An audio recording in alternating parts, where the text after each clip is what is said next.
সেই যুগের এক বাদশাহ, তার অভ্যাস ছিল কবিতা শোনা, নতুন নতুন কবিতা শুনে পুলকিত হতেন। এখন নতুন কবিতা আর কত শোনানো যায়, এখন কবিতা আর মানুষ নতুন করে আর বানাচ্ছে না। ফলে রাজা তার মন্ত্রীদেরকে ডেকে বলল যে বাজারে শোহরাত করে দাও, যে ব্যক্তি নতুন কবিতা রাজাকে শোনাতে পারবে তাকে 10 সহস্র মুদ্রা পুরস্কার দেওয়া হবে। মন্ত্রীরা বলল এটা তো সর্বনাশ হবে, এই নতুন কবিতা লোকেরা বানায় আনবে আর আপনি 10 সহস্র করে মুদ্রা দিয়ে দিয়ে রাজভান্ডার তো শেষ হয়ে যাবে। রাজা বলল না, আমার বুদ্ধি আমার কাছে, তোমরা শুধু এইভাবে ঘোষণাটা দিয়ে দাও আর 3টা লোক দাও আমাকে, একবার শুনলে মুখস্থ হয় এরকম একজন দাও, 2বার শুনলে মুখস্থ এরকম আরেকজন দাও, 3বার শুনলে মুখস্থ এরকম আরেকজন দাও। স্মৃতিশক্তি সম্পন্ন এরকম 3 জন লোক পাওয়া মোটেই কষ্ট হলো না। বাজারে শোহরাত করে দেওয়া হলো, নতুন নতুন নতুন নতুন কবিতা তৈরি করে কবিরা আসতে লাগলো, দিচ্ছে। আপনারা থামেন না, আমি তো বলে দিয়েছি, ফ্যান সরাই দেন পিছনের দিকে, পিছনে লাগাই দেন আমার পিছনে।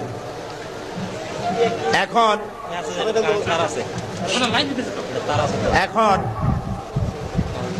কবিরা কবিতা রচনা করে নিয়ে আসছে, নতুন কবিতা শুনতেছে রাজা।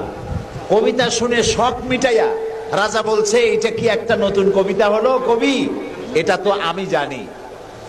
কবি কয়েছেন আপনি জানবেন কি করে, তো আমি তৈরি করেছি, কত হোমওয়ার্ক করে রাত জাগা কষ্ট করে এটা তৈরি করেছি, আর আপনি বলছেন আমি জানি। বাদশা বলছে শুধু আমি না, তোমার বিশ্বাস হয় না, এই যে আমার পাশে যে সব পারিষদের লোকেরা যারা বসে আছে ওরাও জানে। কবি চ্যালেঞ্জ করলো অসম্ভব, আমি সারা রাত জেগে জেগে কষ্ট করে রুদ্ধদ্বার কক্ষে বসে বসে কবিতা রচনা করেছি, কারো জানার কথা না। তোমার বিশ্বাস হয় না? ওই যে একবার শুনলে যার মুখস্থ হয় তার বললো তুমি শোনাও তো, সে দাঁড়ায় শোনাই দিল। 2বার শুনলে যার মুখস্থ হয় তার তো 2বার শোনা হয়ে গেছে, বললো তুমি শোনাও, সেও শোনাই দিল।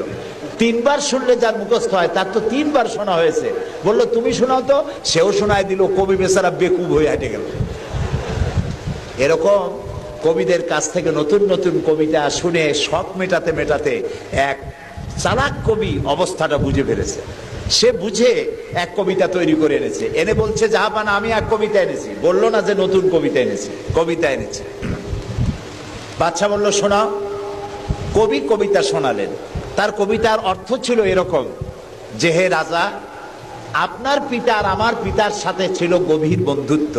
এই বন্ধুত্বের সূত্র ধরে আপনার পিতা আমার পিতার কাছ থেকে 10 সহস্র রৌপ্য মুদ্রা ধার করেছিলেন।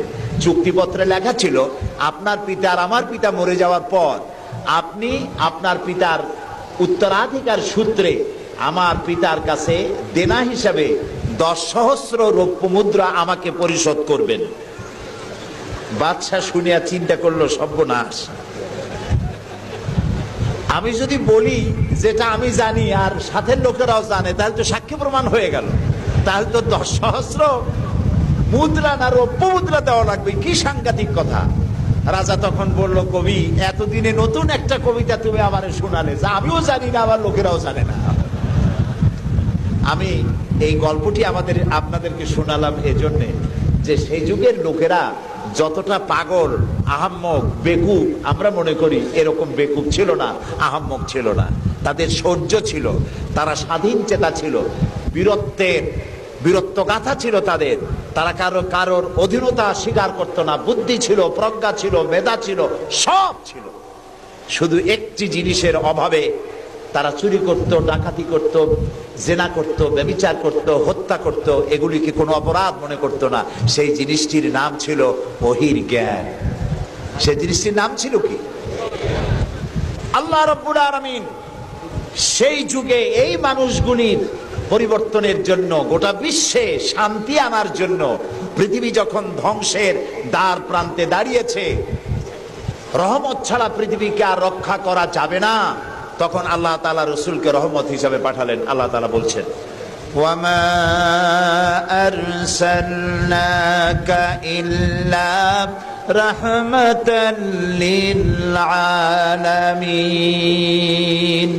নবী হে, আমি আপনাকে আমার গোটা বিশ্বের জন্য, গোটা সৃষ্টি জগতের জন্য আমি আপনাকে আমার করুণার মূর্ত প্রতীক করে পাঠালাম। সৃষ্টি জগতের জন্য আপনি আমার রহমত। সুবহানাল্লাহ।